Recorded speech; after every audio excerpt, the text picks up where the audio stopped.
Stanford University. All right, so last quarter we studied classical mechanics, and classical mechanics is fairly intuitive. The basic ideas are things that you can visualize, you can picture in your head: motion of particles, motion of objects. It gets a little hard when you start thinking of 10 particles all at the same time, but nevertheless, the whole thing is based on concepts that are drawn from pretty much the everyday world. Of course, it gets more and more abstract as you go along. The crazy French, who were obsessed with elegance, kept making it more and more and more mathematically elegant. Lagrangians, Poisson brackets, blah, blah, blah, turned out all to be tremendously important. The abstractions, though, are not all that difficult to understand, and the basic concept is the concept of updating. Well, before that, the concept of a space of states. What is the state of a system? Even before that, the concept of a system. A closed, isolated system that doesn't interact with anything, and whose motion and whose evolution, whose history you wish to predict. Classical mechanics is predictive. It's deterministic. And the first concept, as I said, after the concept of a system, is the concept of the state of a system. Now, systems can have a collection of different states. We talked about some very simple examples the first day of the quarter last time.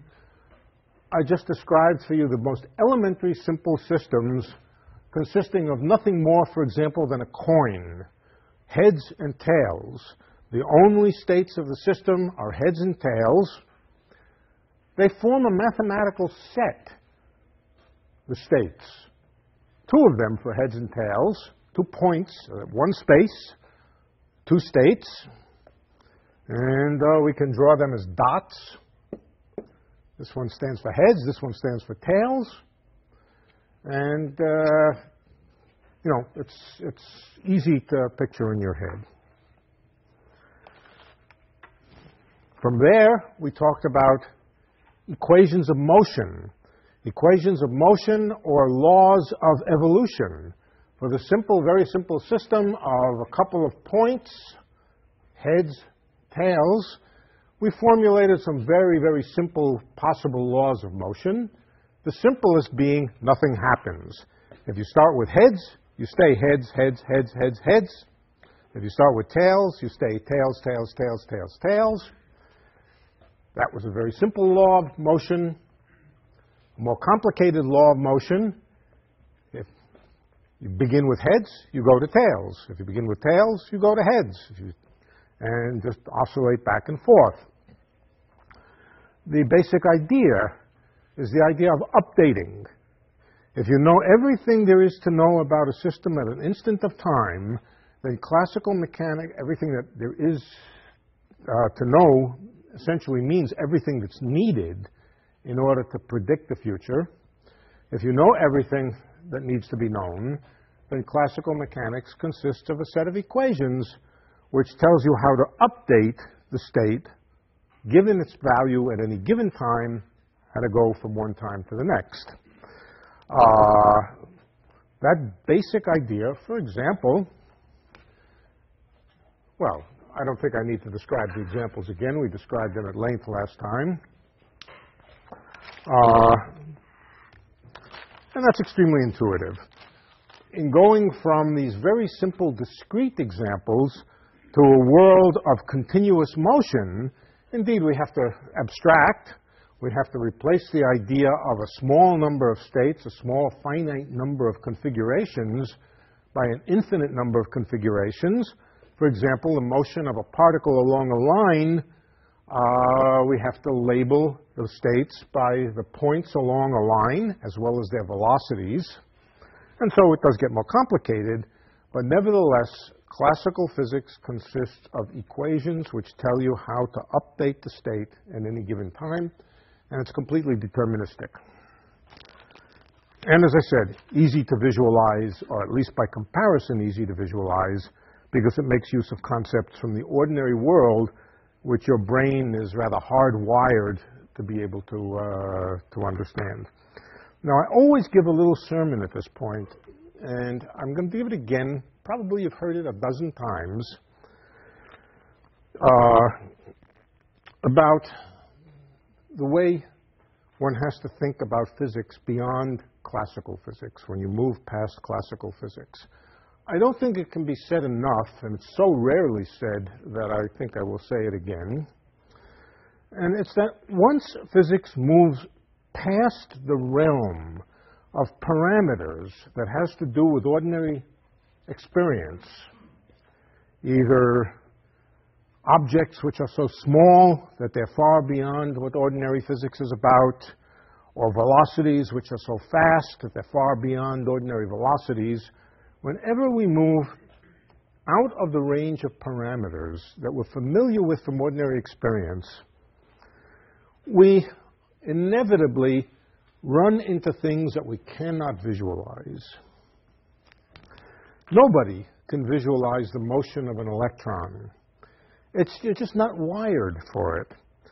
Nobody can visualize four-dimensional space or four-dimensional space-time, let alone 10 or 11 dimensions. It's not the way physics is done. I often read some of the stuff that goes back and forth between some of the people, I suspect people in this class, about trying to explain to themselves, to each others, or to ask questions of each other about certain abstract physical questions. And I notice very much that a lot of the mistakes, a lot of the confusion happens because of trying to visualize things using the old-fashioned or standard intuitions that you're hardwired for. You may think that physicists, good physicists, are especially good at visualizing these things. They're not. I cannot visualize 5, 6, 7 dimensions any better than you can. But I know how to use abstract mathematics to describe it. There's no substitute. There really is no substitute for the process of abstracting and using mathematics to describe the things which are beyond your ability to directly visualize. The example that I always give, and I'm going to do it again tonight, I just want you to really focus on it and realize that you're not going to understand quantum mechanics by trying to visualize it as some funny form of classical mechanics. It won't work. You'll always get it wrong. But just the idea of visualizing space of dimensions different than 3 dimensions. In particular, I always used to say, okay, how many people here can visualize 5 dimensions? And everybody would say, no, we can't. Of course, there were a few fakers, a few clowns in the class who would say, yeah, I can do it, but they couldn't, and they know they couldn't. You can't visualize 5 dimensions. But then I began to realize also, you probably heard this before, that it's equally hard to directly visualize 2 dimensions. And so I would say to the class, okay, how many people now can visualize 2 dimensions? And almost everybody would raise their hands. And I would say, no, you're wrong. Close your eyes, try to visualize 2 dimensions. And they would. They say, okay, I see it. I see 2-dimensional curved space. What they're seeing is not 2-dimensional curved space. What they're seeing is a 2-dimensional surface embedded in 3 dimensions. Even try to see 1-dimensional space. 1-dimensional, abstract 1-dimensional space is just a line. You cannot see that line in your head without seeing it as a line drawn in a plane, and the plane you can't see without seeing it as embedded in 3 dimensions. What's going on? Why can't you? I hate to tell you this, but you're prisoners of your own neural architecture. Your neural architecture was built for 3 dimensions. All right? How do you get around it? Well, you don't get around it by training yourself to see 4, 5, 6 dimensions. You get around it by training yourself to think abstractly about it. Okay? If 3-dimensional space is a point x, y, and z, then 4-dimensional space is x, y, z, and w. And you learn to manipulate the symbols. Now, that's not to say that after a while you don't start to gain a new kind of intuition for things. You do. But the intuition is not the process of physical visualization of the same kind as when you visualize a wave as a wave in the ocean.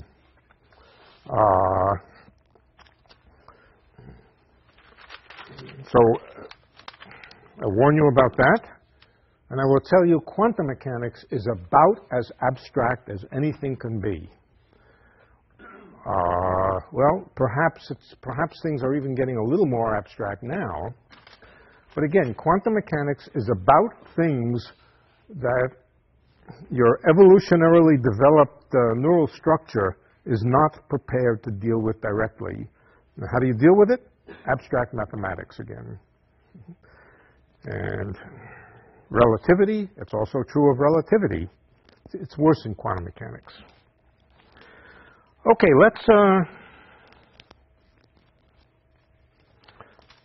let's begin with quantum mechanics at the very, very simplest, most primitive question you can ask. What is the state? Well, I think we can ask the most primitive question is, what is a system? Now, I don't think I can answer it. It's a sort of undefinable. You start with the idea of a system, and I don't think I will try to give it a definition. But in particular, a closed system is one which, at least temporarily, is not in interaction with anything else. It's isolated. It is not interacting with anything else. And so it can be described by itself as a lonesome entity with nothing else involved. In classical mechanics, or it's not even a question of classical mechanics. It's a question of classical logic. The whole logic of quantum mechanics is different than the logic of classical mechanics. The logic of classical mechanics, again, begins, of course, with a system, which I won't try to describe, but the next step is the space of states, the collection of possible states of a system.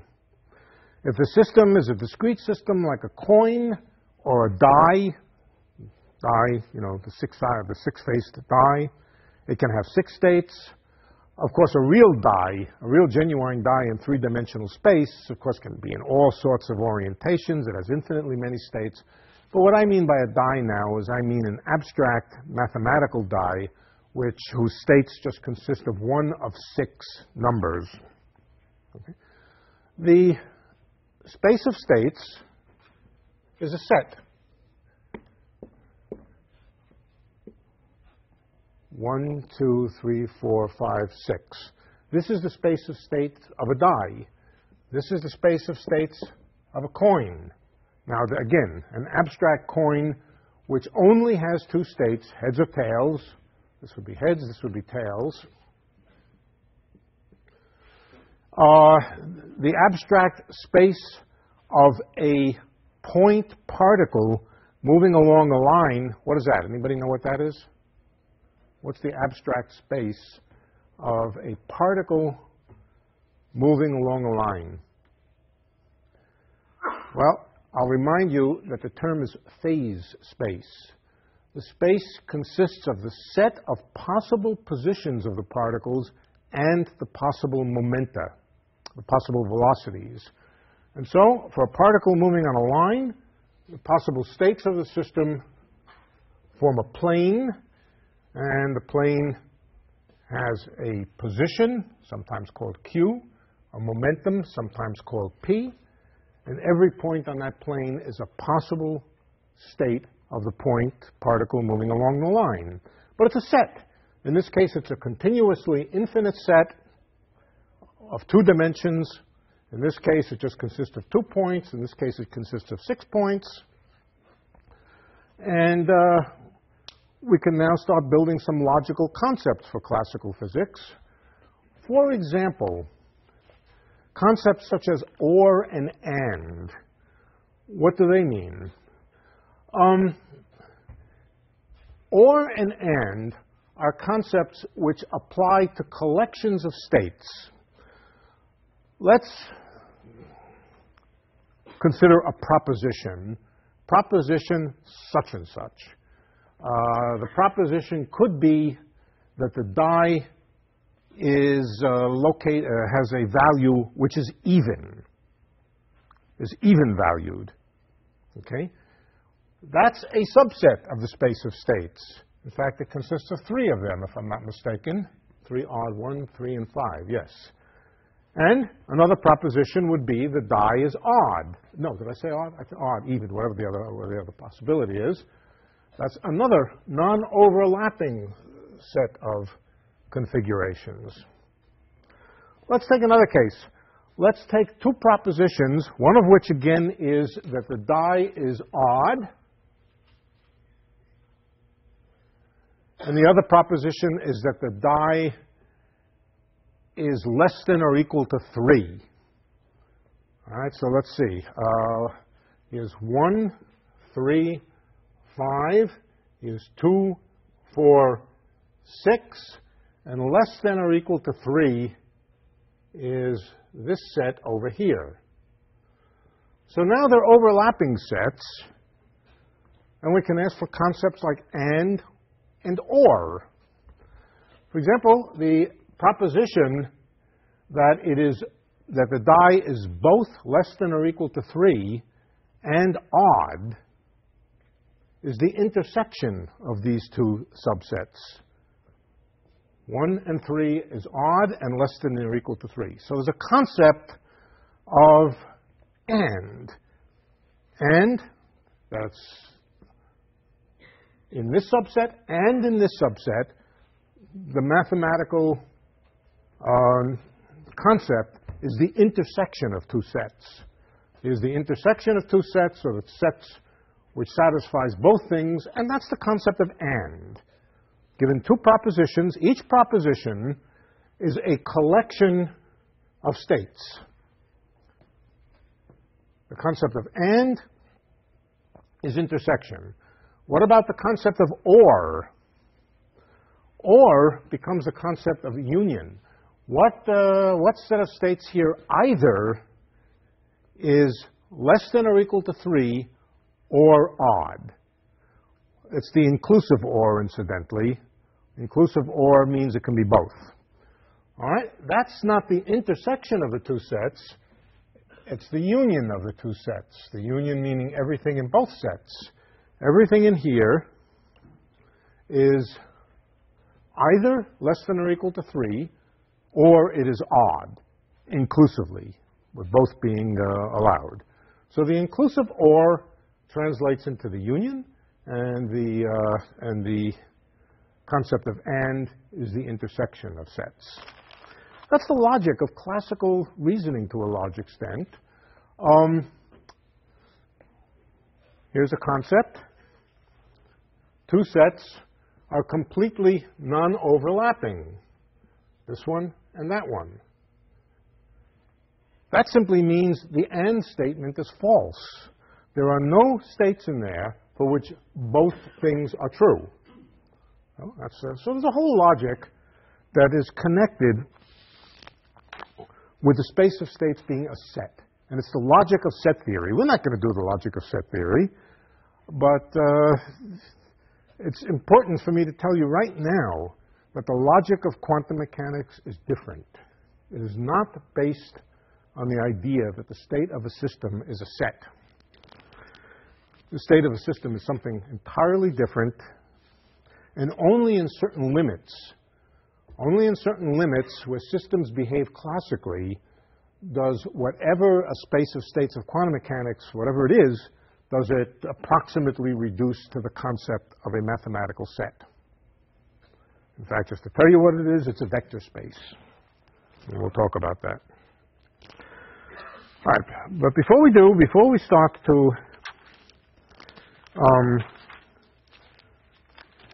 talk about the abstract mathematics of vector spaces and spaces of states of quantum systems, let's talk about experiments and describe the simplest possible system in quantum mechanics. It's the coin of quantum mechanics, the system with two states, heads and tails.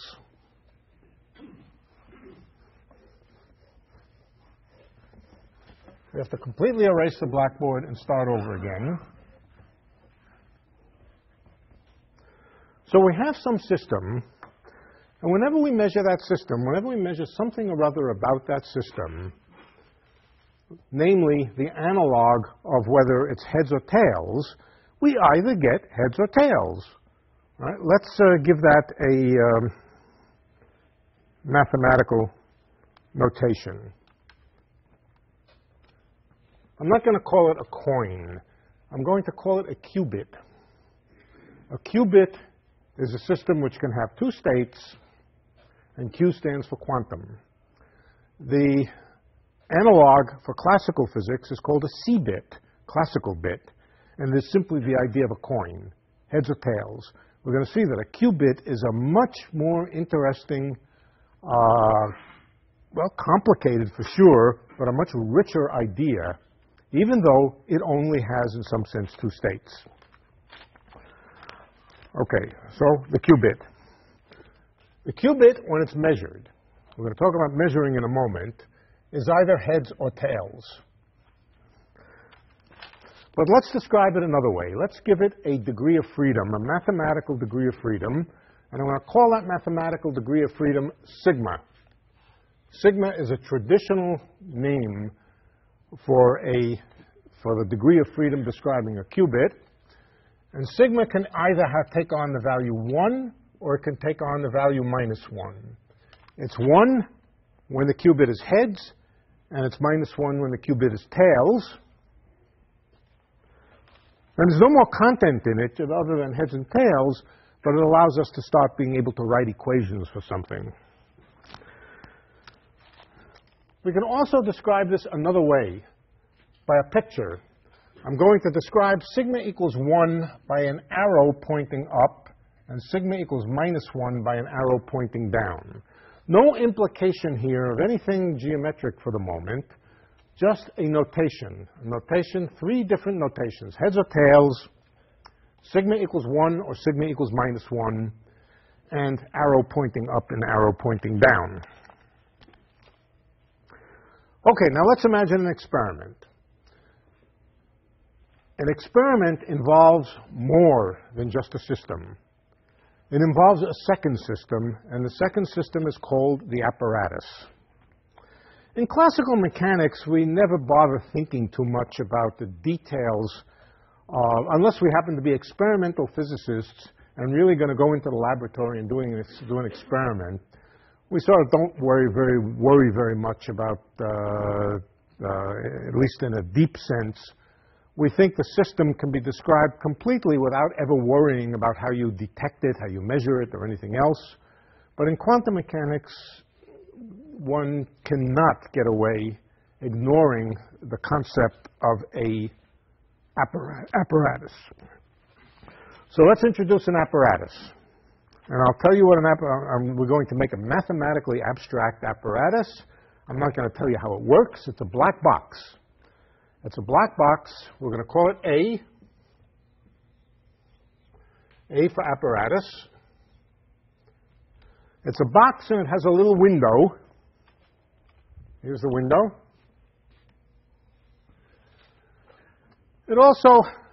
It really is a box. It's like a carton. It's like the carton you get in the mail which says, this side up. This side up.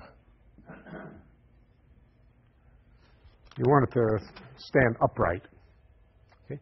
Here's a little window. By a window, I mean a little screen. And numbers appear on that screen. And it has some sort of detector on the end of a wire that senses the qubit.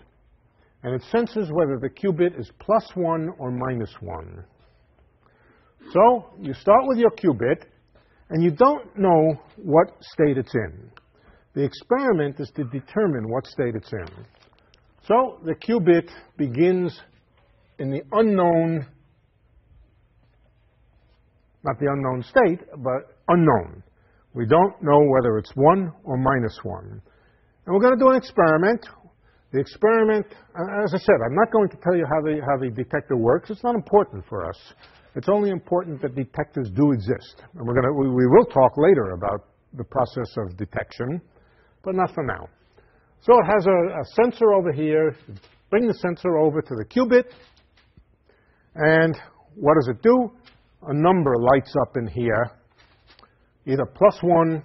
Oh, first of all, let's start. Before we do the detection, the apparatus is in the neutral state, the blank state. No number there at all. So let's just call that the blank configuration of the apparatus.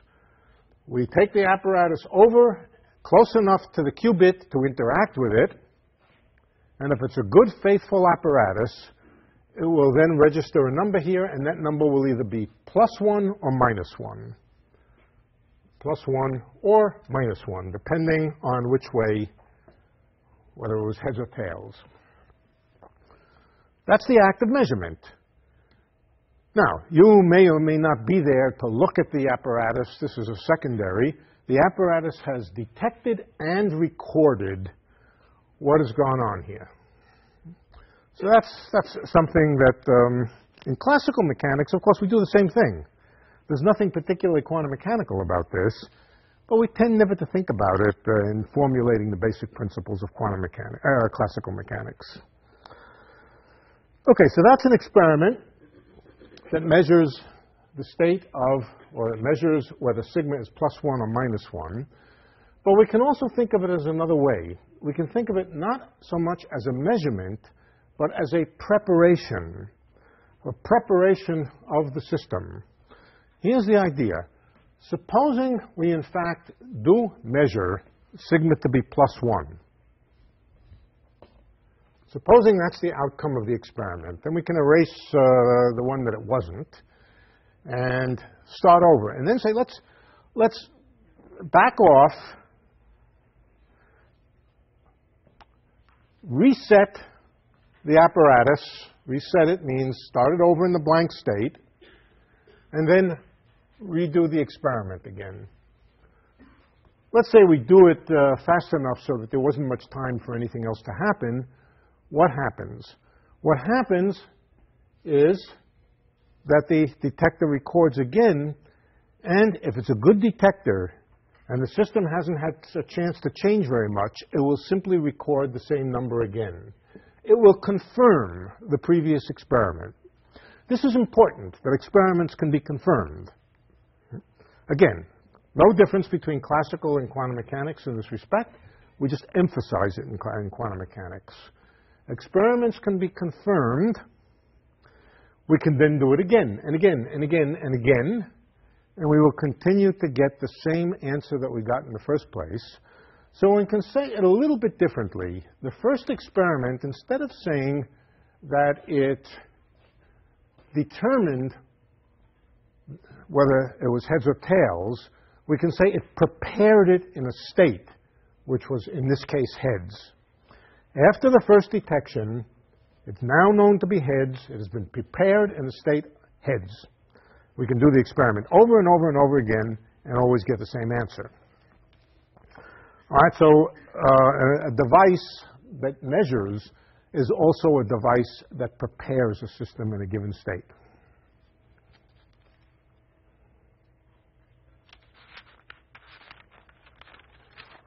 Of course, the same thing would be true had the device determined in the first round that sigma was -1, then it would continue to detect the same thing. Of course, there can be bad detectors. Not all detectors are well made, and not all detectors work the way you want them to work, in which case it just wasn't a good detector. It didn't do what you wanted it to do. What does heads and tails have to do with anything at this point? What's the purpose of having a heads and a tails? There's just two possibilities. You want to know what it actually has to do with the head and the tail? There's just two possibilities. I just use that for familiarity. Doesn't have anything to do with heads and tails.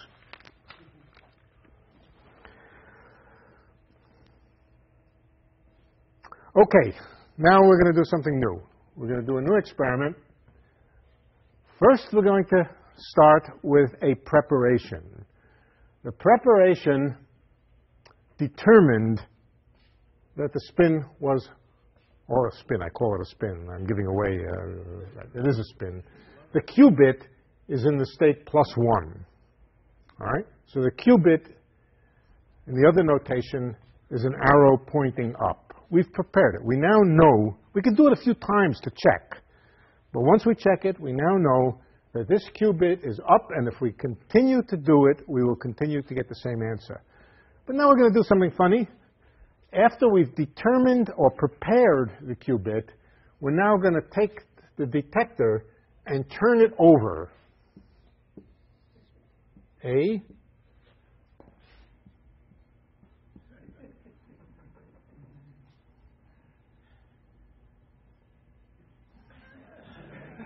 I don't know. This side up. We've turned the detector over. And now we're going to probe the qubit again. And what do we learn in this case? We discover that instead of getting +1, we get -1. By turning the detector over, we get the opposite answer. What is this telling us? What is this telling us about the nature of this system? What it's telling us, and of course then, if we take our upside-down detector and continue to do the experiment over and over, we'll continue to get -1. Of course, what happens if after we do it 35 times, we turn the detector back upright? Then we get +1. What we are learning is that whatever this system is, this particular qubit has a sense of directionality to it.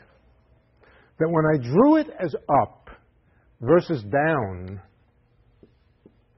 there really was a sense in which orientation is being distinguished. By turning the detector upside down, I interchange up and down. Well, that's what I normally mean by up and down. Turn it over, look at it upside down, and it changes the sign of the qubit. That's an indication that the qubit has some directionality in space, spatial directionality associated with it. Now, not all qubits do have spatial directionality associated with them. But by doing this experiment, we discovered that whatever this qubit is, it really does have a sense of orientation, an upness and a downness to it in space.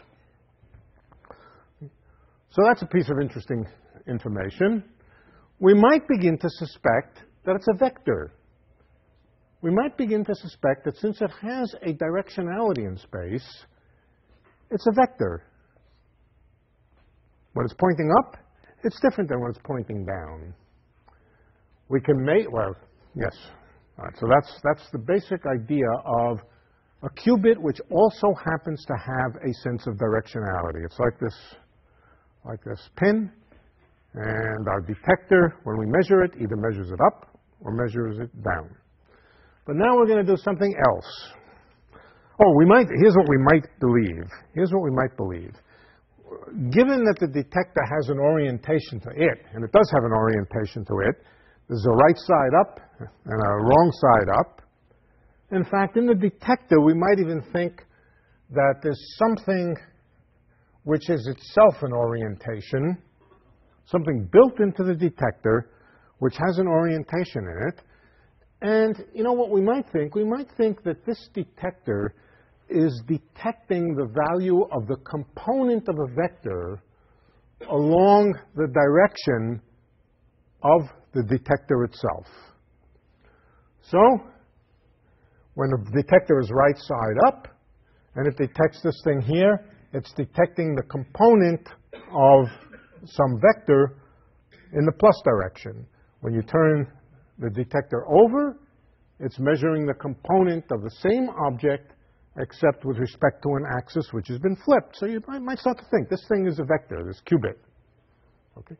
So now we do something and say, all right, let's do something else now. Let's turn the detector on its side. Let's turn the detector on its side. We have initially determined that the qubit was up.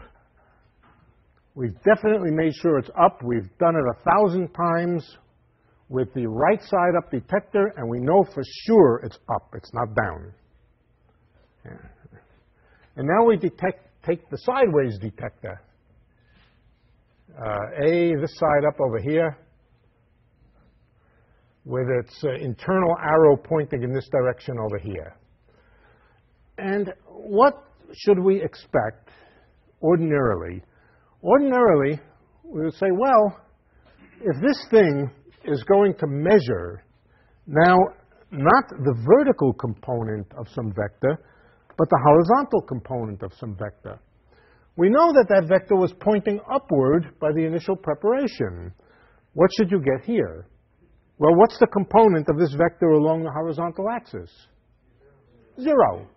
So the answer is we should get 0. If this were classical physics and this were a classical little vector, that's exactly what we would get. So we go and do the experiment, probe it, and we get not 0, but either 1 or minus 1 again. Which one do we get, 1 or minus 1? 1 and minus 1 sort of seem to be symmetrically located relative to the axis of the detector. So I say, oh, I got 1. Let's do this experiment a whole bunch of times. Let's go back. Let's go back. Get us a new qubit. Throw this qubit away. We're finished with it. Get us a new qubit. Make sure that it's pointing up, and do the same experiment again. Well, we might get plus 1 again. But again, we might get minus 1.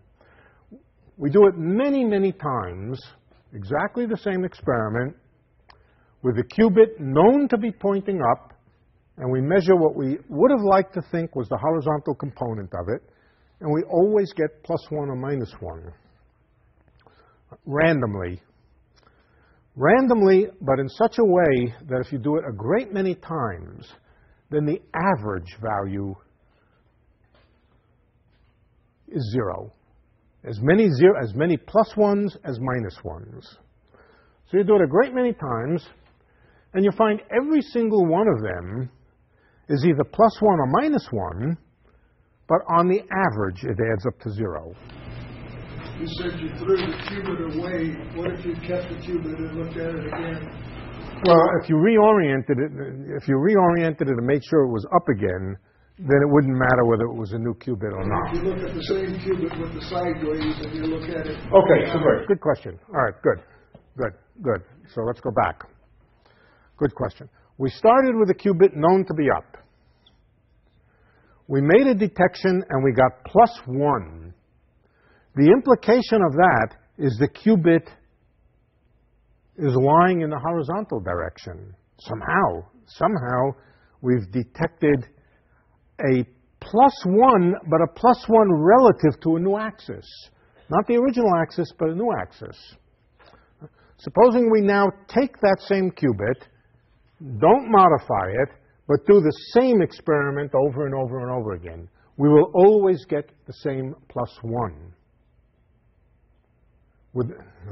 Once that qubit has registered plus 1, and we don't disturb it, do the experiment again and again, we will continue to get plus 1. In other words, we will confirm the experiment.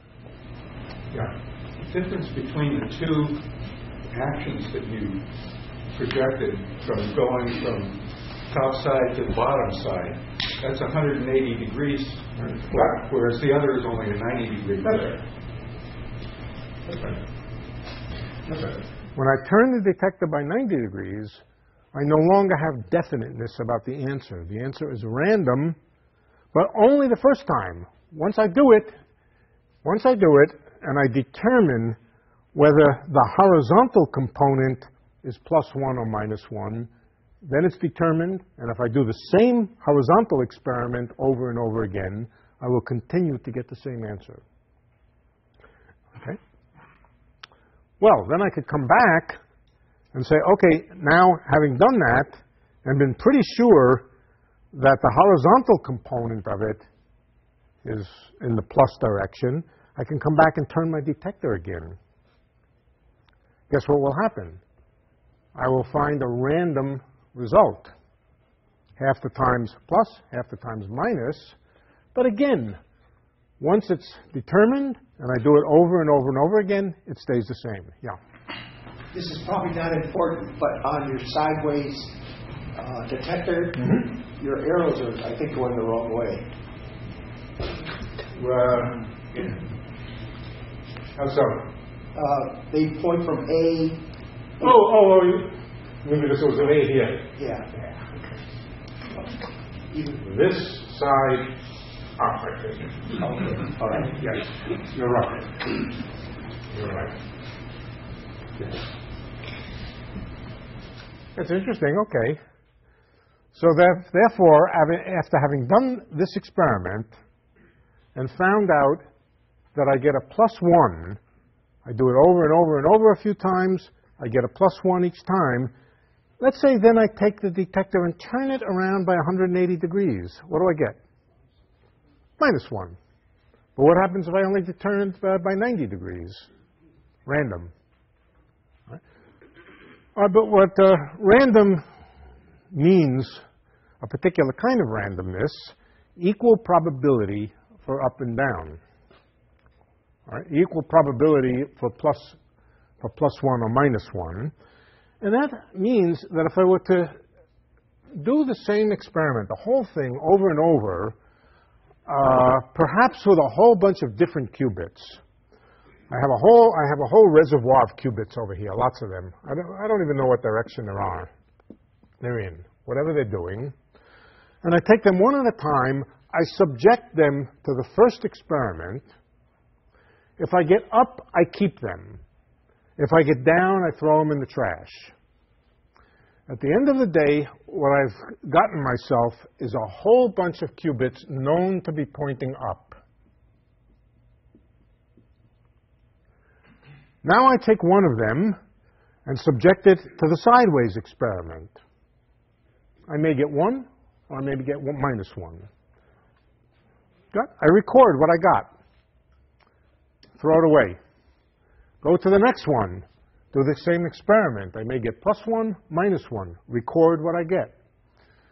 Take this whole collection, large collection of them, and do the sideways experiment for all of them.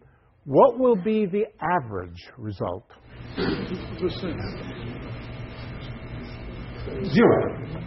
50%. 0. I will have as many +1s as -1s, and so the average will be 0. Let's write that, in this case here, by saying that the average value, we need a symbol for the average value, but after this experiment here, we will discover that the average value of the x, of the horizontal component of the qubit here, is 0.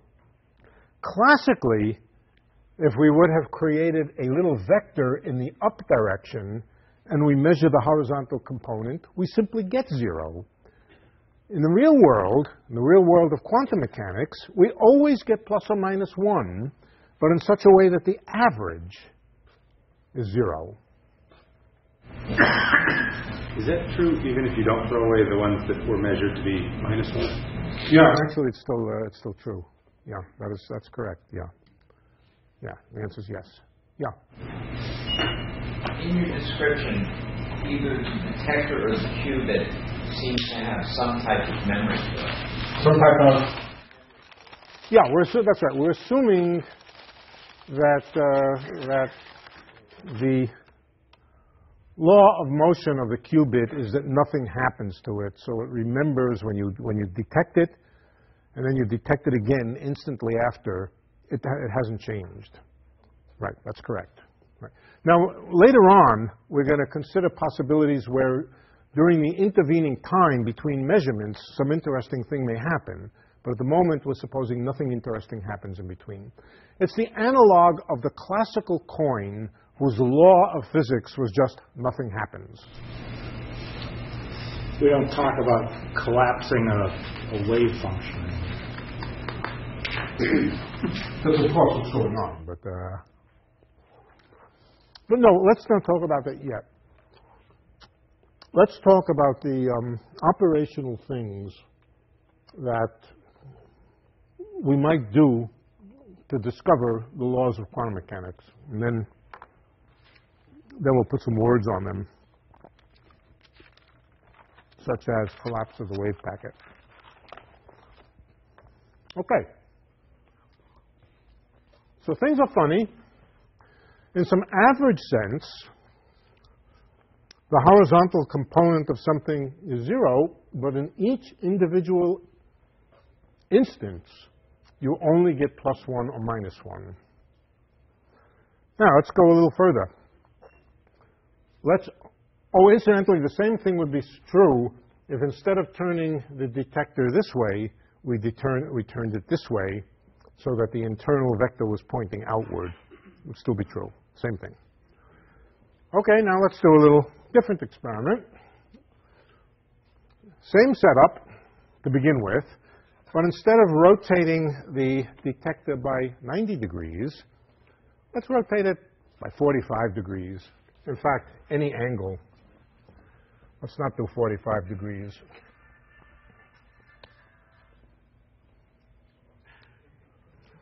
Let's rotate it by an arbitrary angle so that the internal detector orientation is now characterized by some angle theta relative to the vertical.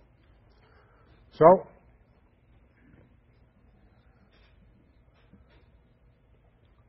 it's been rotated by angle theta, and do the same experiment now. We take the first qubit, subject it now to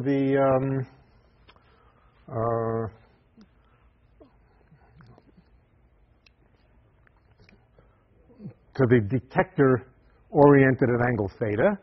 What do we get? +1 or -1. Do it again. What do we get? +1 or -1. What do we get? Do it again. +1 or -1. Never anything in between. But in this case, the average value of the experimental value of what comes out here is not equal to 0. It's equal to, what do you expect it to be equal to? Cosine of theta. Cosine of the angle. Exactly like the x component of a vector would be, or exactly like, exactly like the component of this vector along the detector axis. The component of this vector along the detector axis would be smaller by amount cosine theta classically. Quantum mechanically, we simply get +1, -1, +1, +1, -1, plus, whatever, in such a way as to average to the cosine of the angle. As the detector gets more and more upright, cosine theta gets closer and closer to 1, and that just means it gets closer and closer to the value, to the answer if the detector were perfectly upright. Now and then you might get a minus sign, but mostly plus signs. And as soon as the detector gets perfectly right side up, all +1s. What about when the detector is almost upside down? Well, then you get mostly -1s, but here and there a few +1s. And so it seems that the average values of sigma are behaving as if sigma was the component of a vector. This is something, really different. this is because you prepared these as ups. If you just took raw qubits, you get 50-50, you get 0, right? So the theta is only because you started with the ups. Yes. Yes, that's true. Why do we need a collection of qubits? Why do we need what? A collection of qubits. Since nothing is happening to the qubit, why can't we take the same one again and again? No. If you take the same one and do it over and over again with the same detector, you'll just get the same answer over and over. You'll just confirm the previous measurement. So if you take one qubit, known to be up because you've made it, you know that it's up, and you subject it to this angularly distorted, angularly rotated experiment, you'll either get +1 or -1, but if you do it the second time, you'll just get the same answer you got the first time. You won't learn anything new. Incidentally, if that weren't the case, there would be no way to confirm that the answer that you got the first time was in any sense the right answer. The only way that you confirm that the answer is right is by checking it. And one way to check it is just, if I close my eyes and I look at you and I see you upright, and then I close my eyes again and look at you again, I've confirmed that the first time you were upright. But the other one is also prepared in the same state. Say it again? The other one is also prepared in that state. This one here? Second one? Yeah. What I'm saying is if you only have one of them, then you do the experiment, you either get +1 or -1, and then if you do the same experiment again on the same one, over and over, you just get +1. But if you have a sequence of them, and you do the experiment with a sequence of them, all having been prepared the same way, then you'll get a statistical distribution. Yeah. So if you turn off the detector and turn it on again, will it still have memory of the same unit? Mm-hmm. Switch it off, switch it That's on. what I mean by measuring it again. Switch the detector off and do it and turn it back on. So does the detector seem to store memory of... The detector has an orientation to it, and when I say you How does it know you changed or did not change the unit? change the qubit. Say it again? How does it know you changed or did not change the qubit? No, it knows that you didn't change the detector. No, but you switch the qubit and now it's reset. But if you don't switch the qubit, it gives you the same reading. And so it knows. It knows. It gives the same answer. There was only one qubit, you did the same. Isn't it? I mean, the detector is remembering things, just the qubit has changed. I have a bunch of students in the audience. Some of them are sitting upside down, some of them are sitting right side up. If I randomly open my eyes as a student, 50% is standing right side up or not. Close my eyes, look at another student, 50% right or wrong. But if I open my eyes and then close them, then open them and close them and look at the same student, it's always the same way. How did my eyes know that the student was going to, that I wasn't looking at a different student? The answer is I just looked at the same student. Okay? So the whole thing is not that weird that we can't keep track and remember which of these things that we're looking at. Yeah. So basically we can think of it as the act of observing causes you to prepare that particular qubit. Yeah. So once you observe that one, you prepared it. Yeah. So now you're always going to get that answer. Until you intervene by something else. Doing something else.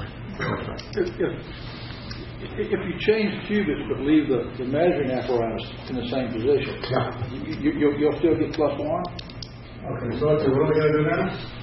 Well, you're not going to change the orientation of the measuring device, but you just measure a sequence of different qubits.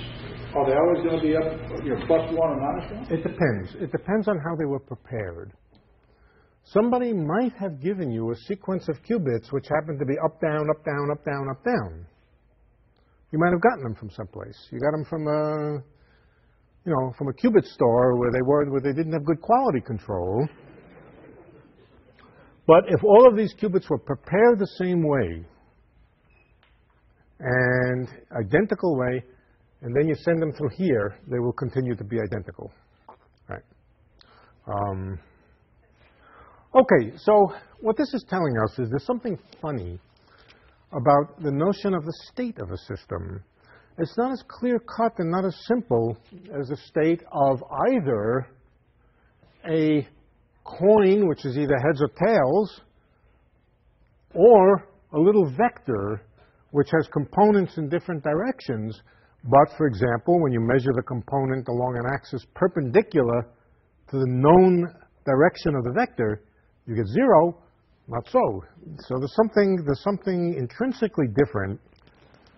And the difference does trace to the big difference between the notion of a state in quantum mechanics and a state in classical mechanics.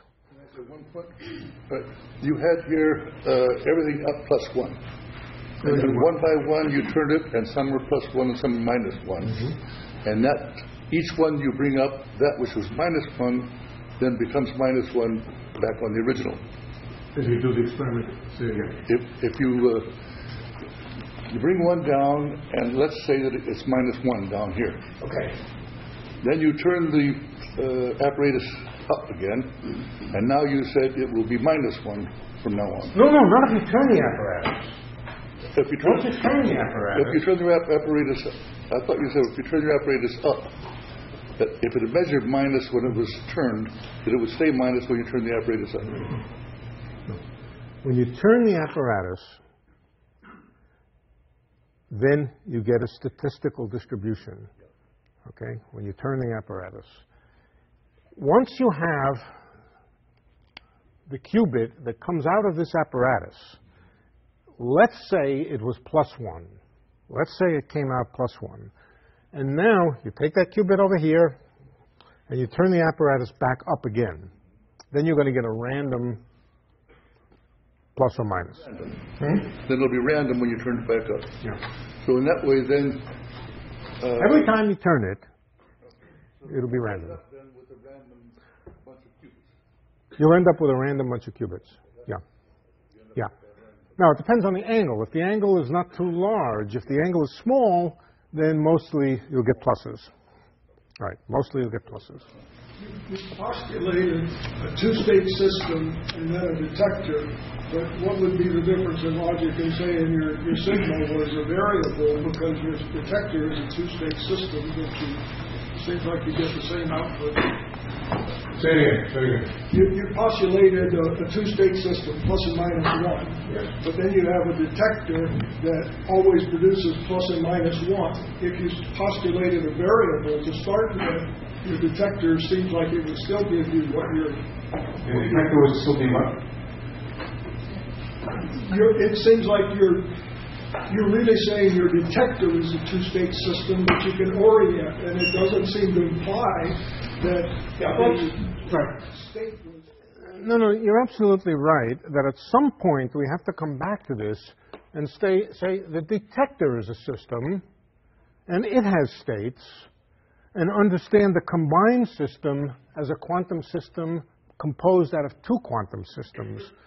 But let's not do that yet. Let's divide the world into detectors and systems, and then come back later and say, look, a detector really is a system, and we have to be able to describe it quantum mechanically also as a system, and to understand the entire thing as the interplay between two quantum systems. But that would take that will take some steps before we get there. What if they change what if they change the axis of rotation? Does it matter? You mean if we rotate this way instead of... Yeah, no, it doesn't matter. So, I mean, if we do one rotation in using one axis and then different axes. Yeah. Right. You're right in guessing that the whole story is much more complex, but still, the story is more complex, but not inconsistent with what I said. So don't try to guess too far ahead. don't try to guess too far ahead. Let's take the simple version of it first, and then we'll eventually come to a much more rich understanding of it. So for now, is it correct to think of the detector as something that could potentially return a continuous value from +1 to -1, but the system will only be, the qubit will only be in those two states? For now, yes. Right. Right. If you like, you may think of, yes, for now, we may think of the detector as a thing which can be oriented in any direction, and when we measure it, it behaves like a classical system. Yeah. Eventually, we'll have to reconcile that with the idea that detectors themselves are quantum systems. And have to respect the same laws as the systems themselves. Okay.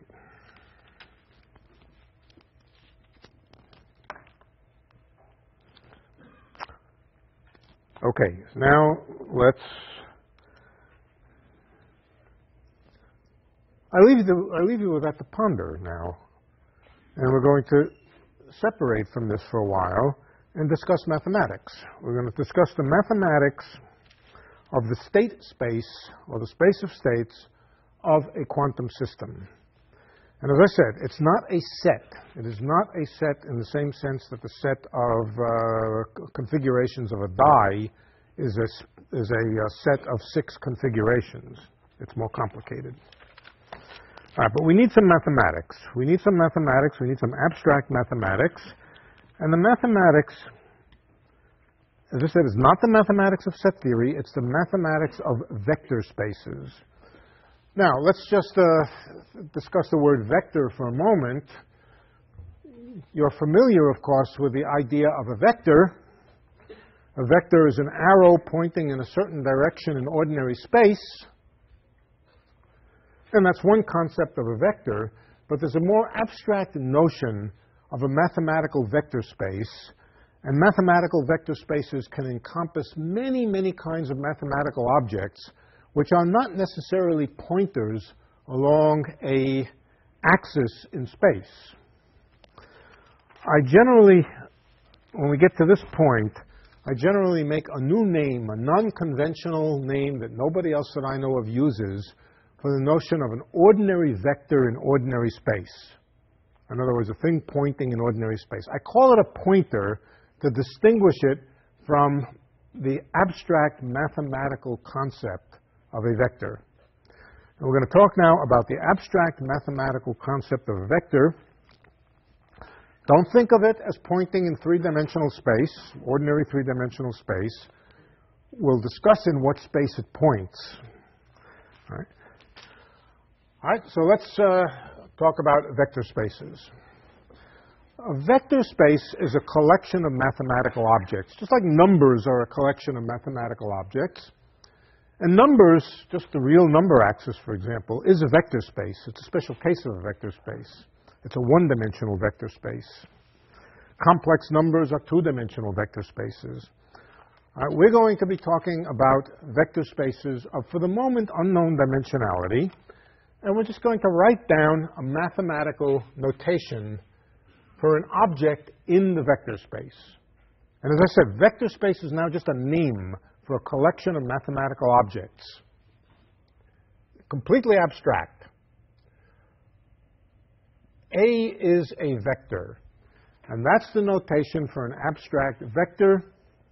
It's Dirac's notation. And it consists of a vertical line, a crooked line, and a letter in between. And that stands for the vector A, whatever the vector A is. What can you do with vectors? Well, you can add them. I'm not going to tell you how to add them. I'm just going to tell you that given any two vectors, A and B, you can form their sum. And their sum is another vector. Let's call that other vector the vector C. So a vector space consists of a collection of objects which can be added. Numbers. I'm sorry, I'm just confused. Vector versus vector space? A vector space is a collection of vectors. Right. A vector space is a collection of vectors. the same distinction between number and numbers. The numbers are all the numbers. Number is a specific number. Okay. So as I said, numbers are a special case of this. You can add them. Okay. You can do something else with numbers. You can multiply them by other numbers. Well, eventually we will talk about multiplying vectors, but not yet. What we can do is multiply vectors by numbers, ordinary numbers or complex numbers. And we're going to be thinking about complex numbers. I hope everybody is comfortable with complex numbers. If not, you got to quickly get up to speed on complex numbers. But we don't need to know too much. You need to know that a complex number is a combination of a real number and an imaginary number, and how to multiply, add complex numbers, and you need the notion of complex conjugate. How many people here are familiar with the concept of complex conjugate? Most people, right? Almost everybody. So I'm not going to go in it now. But basically, for every complex number, there is another complex number with its complex conjugate. It's a mapping between numbers and their complex conjugates. That's an important notion. Keep it in mind, because it's going to come back. But for the moment, ordinary vectors, let's go back to pointers in space. Ordinary pointers, you can multiply by ordinary numbers, positive or negative.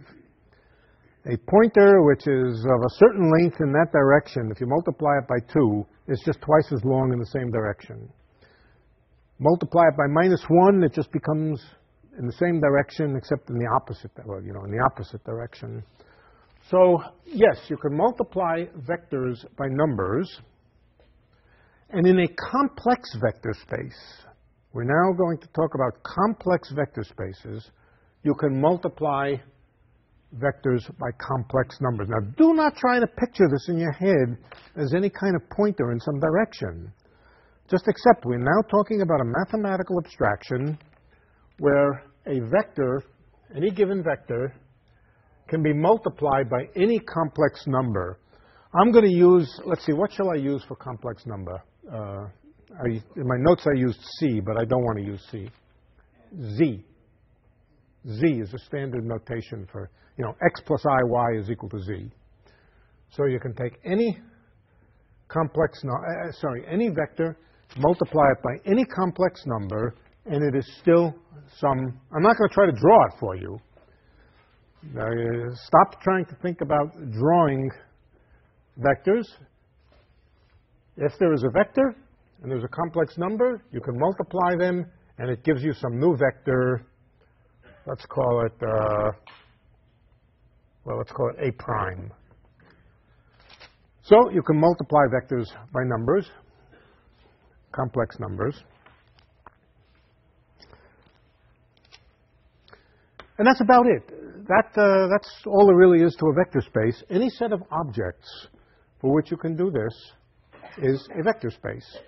I'll give you some examples of vector spaces. If A's and B's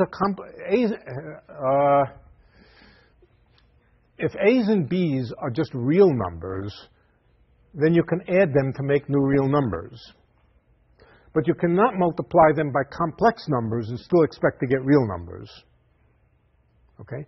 You can multiply them by real numbers and get other real numbers. So the real numbers are a real vector space. How about the complex numbers? Are the complex numbers a complex vector space? Yes. You can add them and get other complex numbers. Any two complex numbers you can add. And any complex number you can multiply by another complex number and get back a complex number. So the complex numbers are the simplest example of a complex vector space. Okay?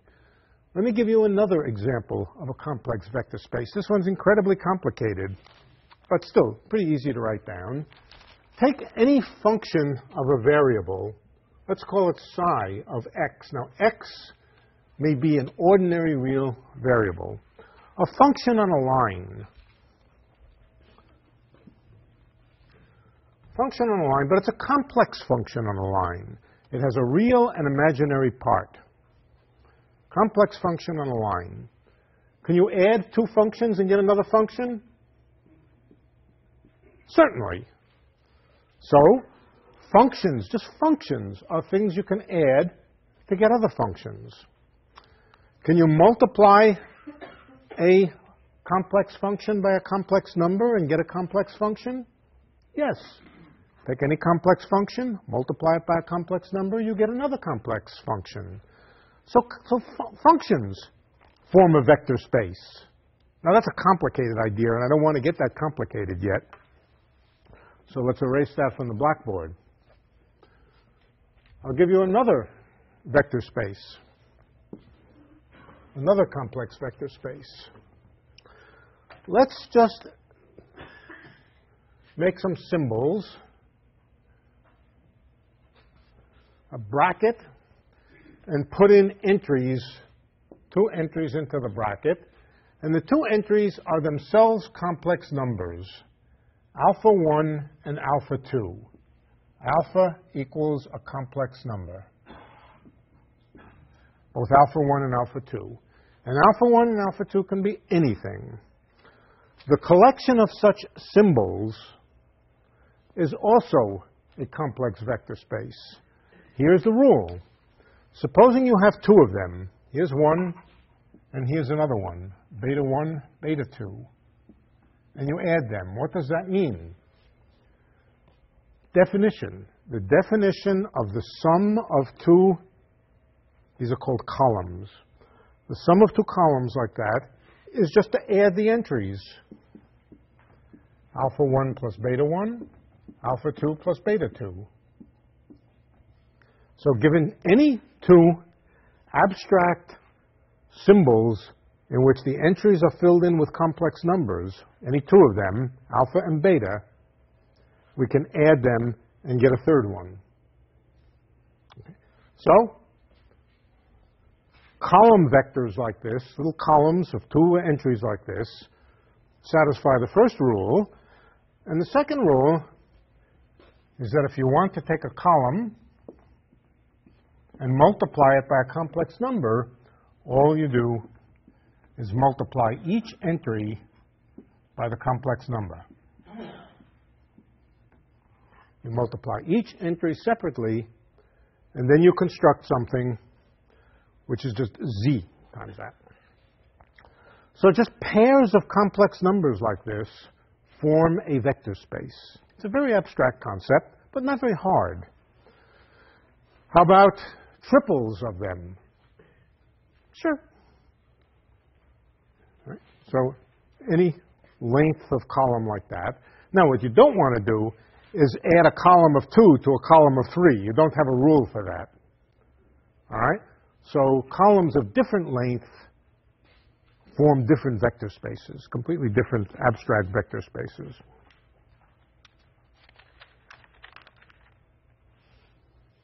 Any question about the meaning, the abstract? And this is not hard, but it is abstract. Are those the only two requirements for vector space? Yeah, well, I think it's also important that there be a zero vector.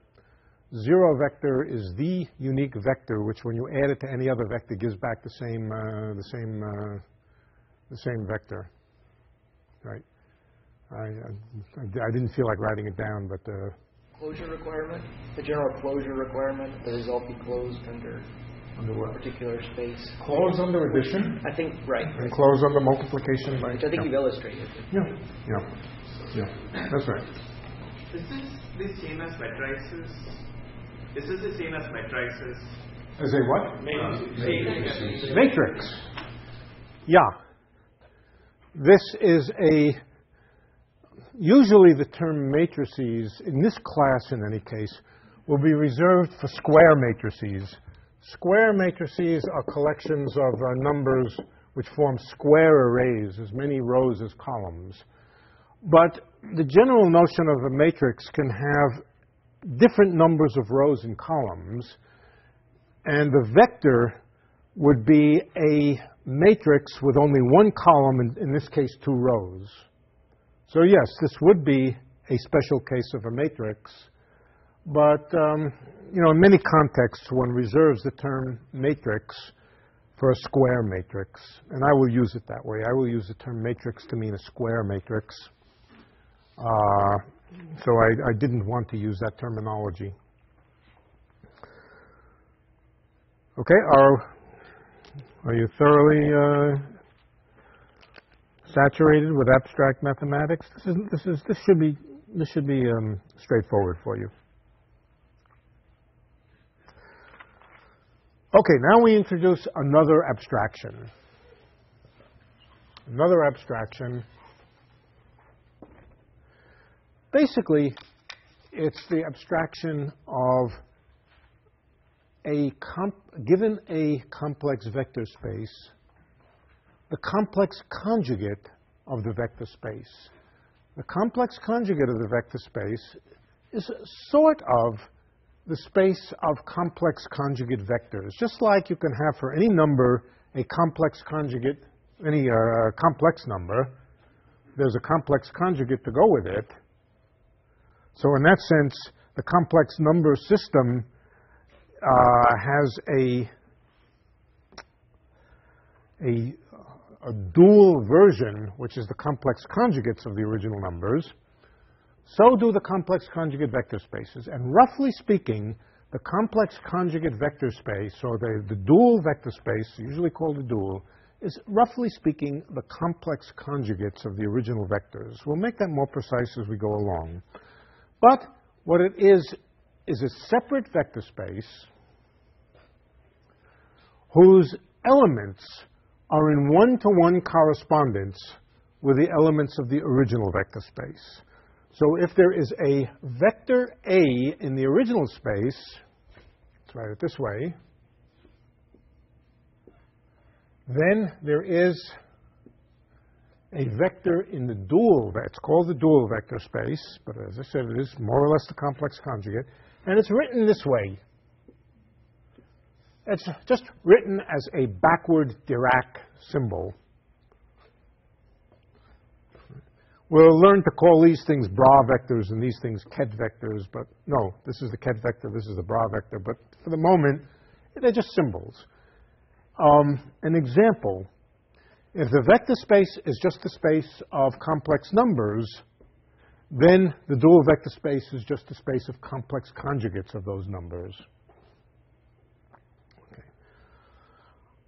Okay, so there's a one-to-one correspondence between vectors and their complex conjugates. Let's write down first some postulates about the complex conjugate vector space, and then test it out by seeing if we can find a concrete representation of the notion. We'll write down some abstract postulates and then check. Just as we did here, we said here's a concrete representation of the notions that we wrote down over here. Let's write down the abstract postulates about the dual vector space. All right. So first of all, for any vector, there is a dual vector. And they're in one-to-one correspondence. Next, if you take two vectors and you add them together, then the dual of the sum is just the sum of the duals.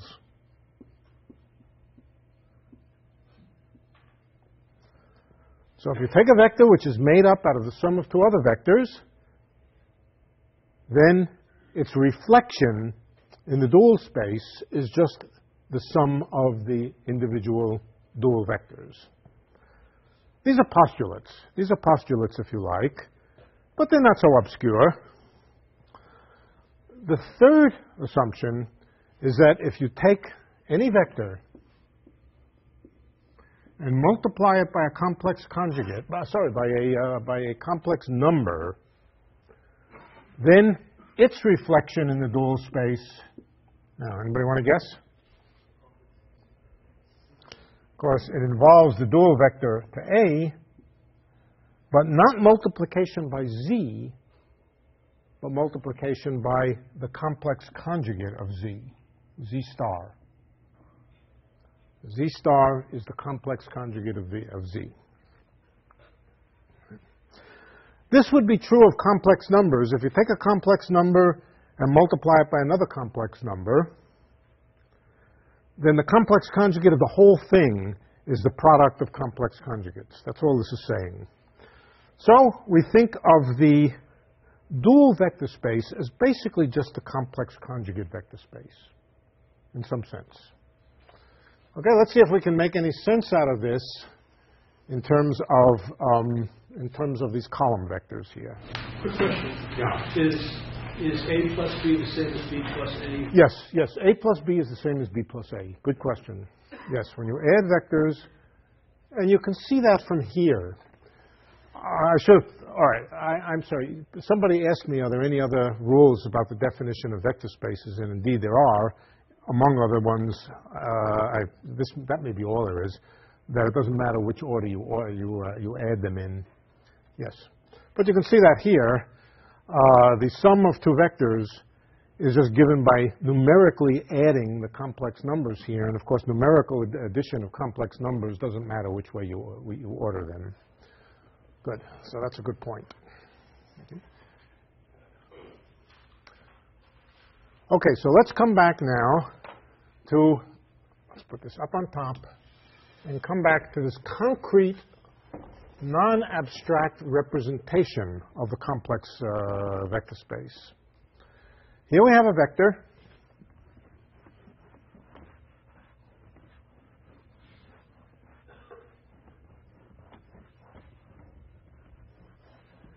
This object is representing the vector A. The one that I erased with beta, that's representing the vector B. But right now I don't need the vector B. Okay. What about the object? If this object represents A, then what is the object which represents the dual vector, the corresponding dual vector? And the answer is, it's the same pair of numbers except they're complex conjugates. The same pair of numbers, not quite, they're complex conjugates, alpha 1 star and alpha 2 star. But just to keep track that we're talking about a different vector space, we write it in row form, not as a column, but as a row. This is just a trick to remember that this object belongs to the dual vector space, this object belongs to the original vector space, and that they're different. All right, so the dual vector space image of alpha 1 and alpha 2 is alpha 1 star, alpha 2 star. Okay. That's the dual vector. And now you can check with this definition are the postulates, namely that if you add two vectors and then take the dual, that whether or not you get the sum of duals. And you can check whether when you multiply this by a complex number and then take its dual, whether it just multiplies by the complex conjugate number. The answer is yes. So just laying out a pair of complex numbers like this makes a vector space, and the dual vector space is the same pair of numbers except complex conjugated, and laid out in a row just to remember that it's not the same creature, doesn't live in the same space of things. And that's the idea of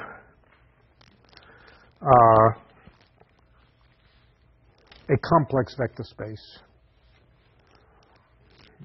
As I said, again, very abstract and very easy.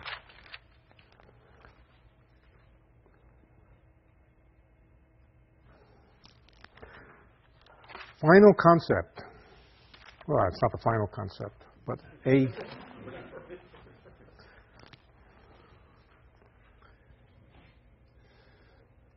n plus first concept. I'm not sure what n is. How many people find this hard?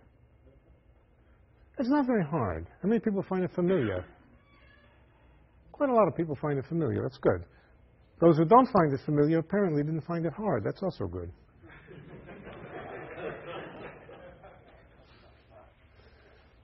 The product of two vectors. The inner product of two vectors. The inner product of two vectors, it's the analog of the dot product for pointers. The analog of the dot product for pointers. The inner product between two vectors is, strictly speaking, the inner product between a vector and the dual of a vector. Given two vectors, let's call them A and B.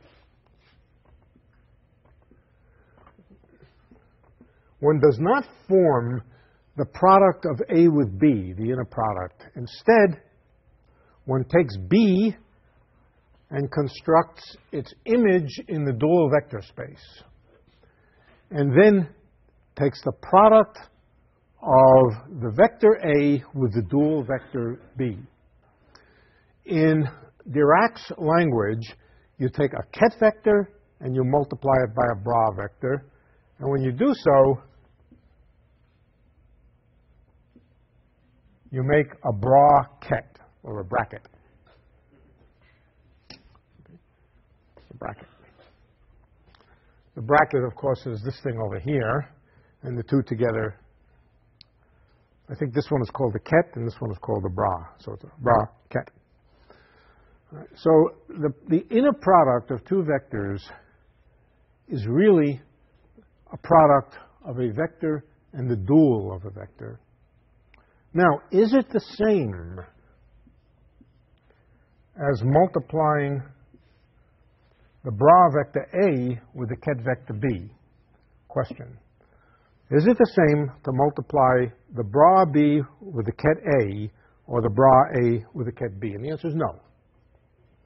The answer is no. It is not the same operation, but in fact they're closely related. The axiom, we're still talking about axioms now.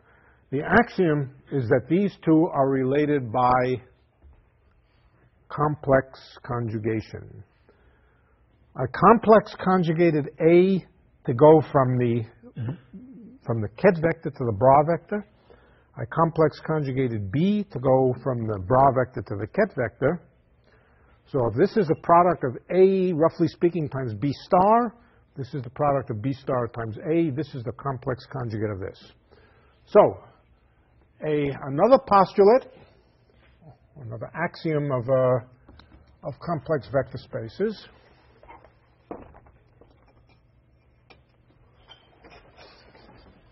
is that the inner product of A with B is the complex conjugate of the inner product of B with A star. So, what that, I mean, in normal vector space language or whatever, nothing to do with quantum mechanics per se. I mean, there the inner product is just all the vectors are in the same vector space. In an ordinary vector space. Right. Yes. But so this is still called an inner product, even though it's kind of the special thing with the complex conjugate. So. Yeah, well, the usual vector spaces that you think about are real vector spaces.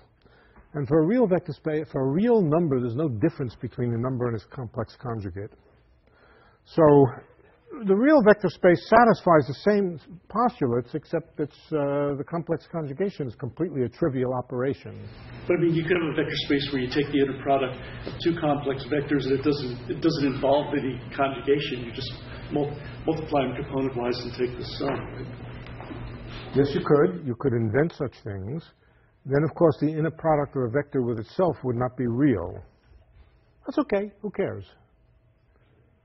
So you could invent such things. It turns out not to be terribly useful in the context of quantum mechanics. So, you know, it's largely a question of what's useful. And what's useful winds up being this concept. Right? But yes, you could certainly define such a thing. It's not a commonly defined thing. It doesn't seem to have a lot of use. This structure occurs over and over in all kinds of places, not only quantum mechanics. I mean, this complex vector spaces are very, very common things in mathematics. And, okay, let's check now. Let's see if we can postulate a construction for the inner product of the dual vector beta. Right, remember, when you complex conjugate, when you take times the original vector alpha. This is supposed to be now, I guess I called it BA. And I haven't, written down the notation for B and the notation for A. Column vector for A, row vector for B, complex conjugated. All right. I will tell you now what the rule is. Again, we're making up rules which will satisfy those postulates up there. And it's a very simple construction. It's just beta 1 star times alpha 1 plus beta 2 star times alpha 2.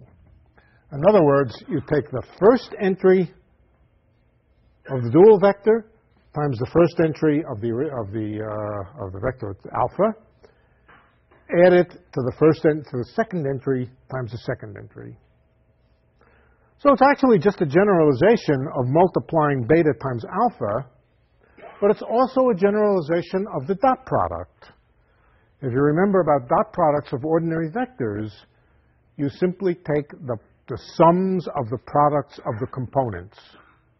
If you have two pointers and they're labeled by components, both of them, then the dot product is just the sums of the products of the components. Does that satisfy the rules up here? Where are the rules?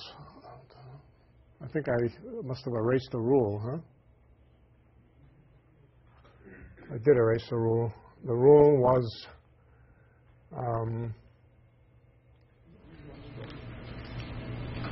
It's up there. The last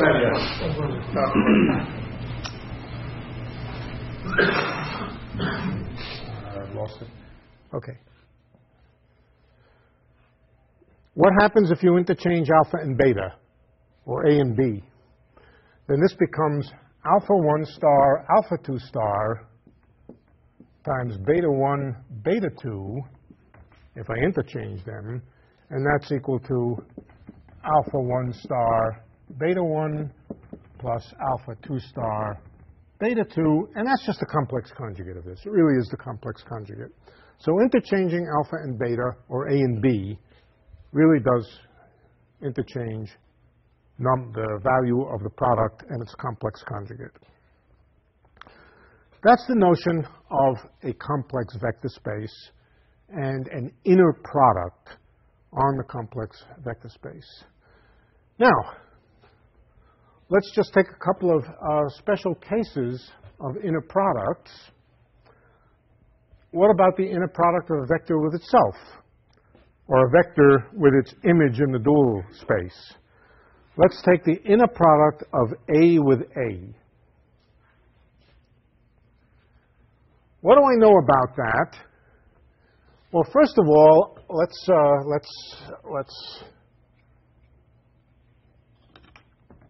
I'm setting B equal to A. That tells me that the inner product of a vector with itself is equal to its own complex conjugate. I just substituted for B, A. The inner product of a vector with itself is equal to its own complex conjugate. What kind of number is equal to its own complex conjugate? A real number. So the inner product of a vector with itself is always real. That's pretty obvious just from here. If I take alpha and multiply it by its image, I get alpha star alpha plus alpha 2 star alpha 2. Each one of these is real. Not only is it real, it's also something else. Positive.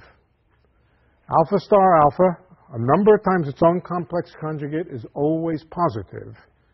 So it's real and positive. The inner product of a vector with itself is real and positive, and it's considered to be the square of the length of the vector. The square root of the inner product of a vector with itself defines the length of the vector. So complex vectors have real lengths, real and positive lengths. Also, the square of both the square and the length itself are defined to be positive. So that's not too obscure. Every complex vector has a length, which is the square root of the sums of the squares of its components, but squares now mean multiplied by complex conjugate. Next notion, important notion, the notion of orthogonality of vectors. The notion of orthogonality of vectors is, as we'll see, is a very important one. I'll give some examples in a few minutes. The notion of orthogonality between two vectors is exactly the same as it is for ordinary vectors, that the inner product, read dot product if you like, the inner product is 0. If the inner product of two vectors is 0, they are said to be orthogonal. That defines, or perpendicular.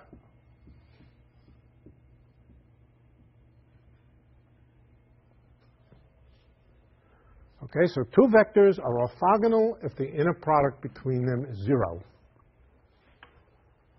Let's see if we can make up some orthogonal vectors. It's very easy.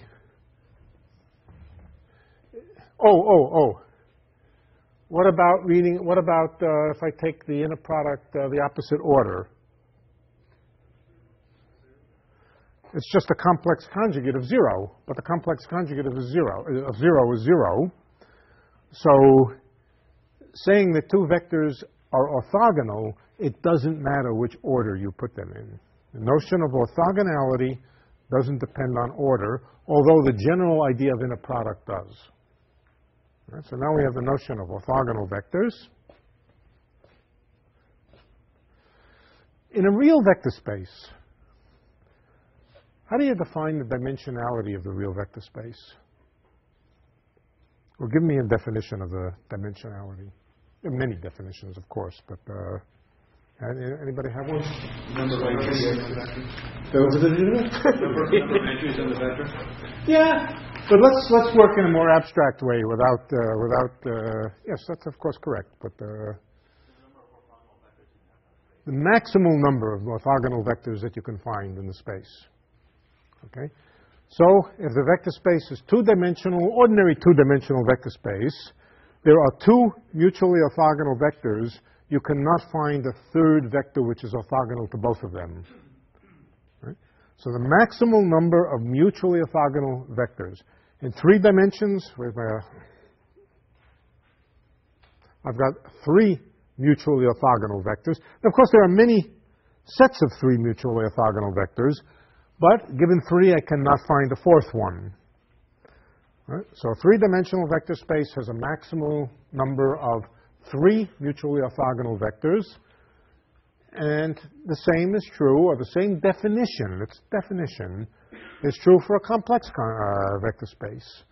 The maximal number of orthogonal vectors that you can find is equal to the dimensionality of the space. It does correspond to the number of entries here, the number of components. It is the same, and you can prove that. It's a little exercise. Prove that the number of components of the vector is the same as the number of mutually orthogonal vectors. But are there any mutually orthogonal vectors we can write down? Sure, loads and loads of them. But a very simple case would be 1, 0. Now, 1 and 0, are 1 and 0 complex numbers? Well, yeah, real numbers are special cases of complex numbers. So a complex number can be real. Here's 1, and here's another one. 0, 1.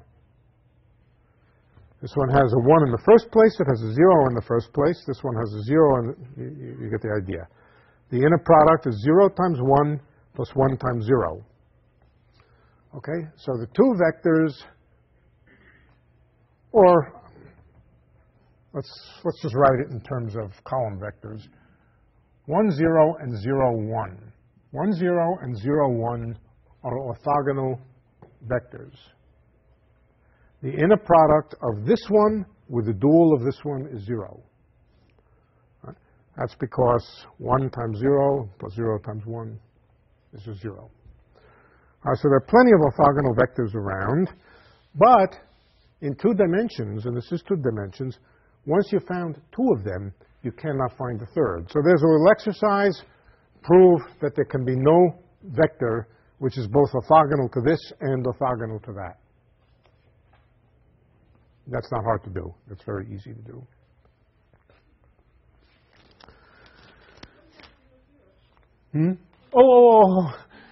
Yeah.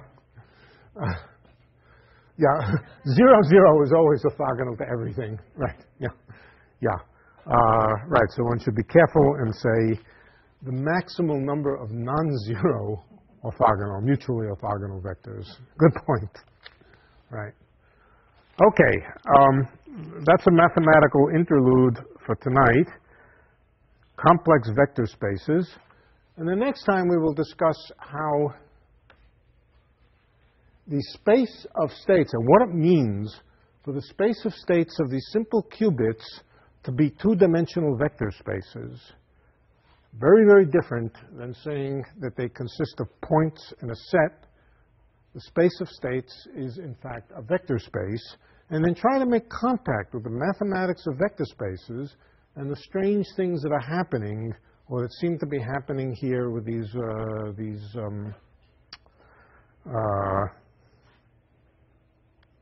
funny properties of measurements. That's where we want to go.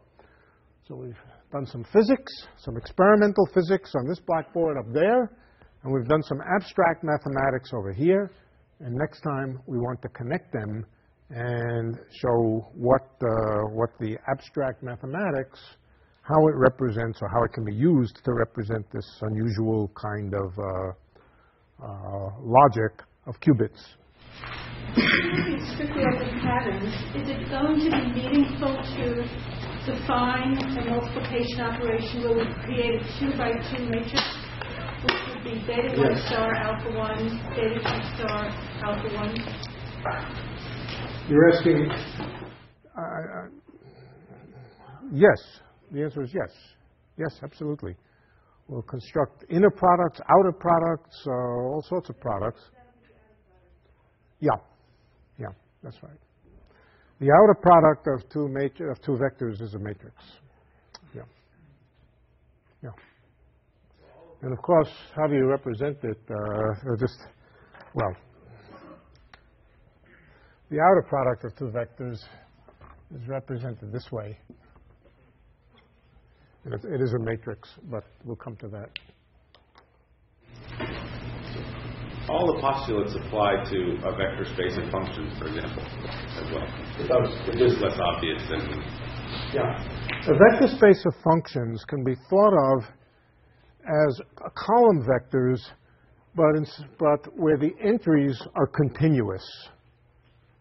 So we have alpha. Alpha is the function, and alpha of the first entry, alpha of the second entry. Instead of that, we have a continuous family of alphas. Alpha evaluated at point x1, alpha evaluated at point x2, alpha evaluated at point x3. And of course, we can't really write it literally as a discrete collection like that. But if you like, think of these alphas here, alpha 1 and alpha 2, as just a function of 2 variables, a function of an entry 1 and 2. Instead of a function of x, it's a function of a variable which is either 1 or 2. So yes, complex functions form complex vector spaces. In the inner product, we will discuss that. Right. Back on that upper left board where you have that apparatus turned at angle theta, if you consider the sequence of inputs going to outputs, the proportion of -1s to 1s would be given by cosine theta. Is there anything interesting about the distribution of the -1s within the 1s? What does it mean? Well, like higher order statistics, maybe. Still what does it mean? Oh. They're just completely random. Completely random. Yeah, just a completely random variables.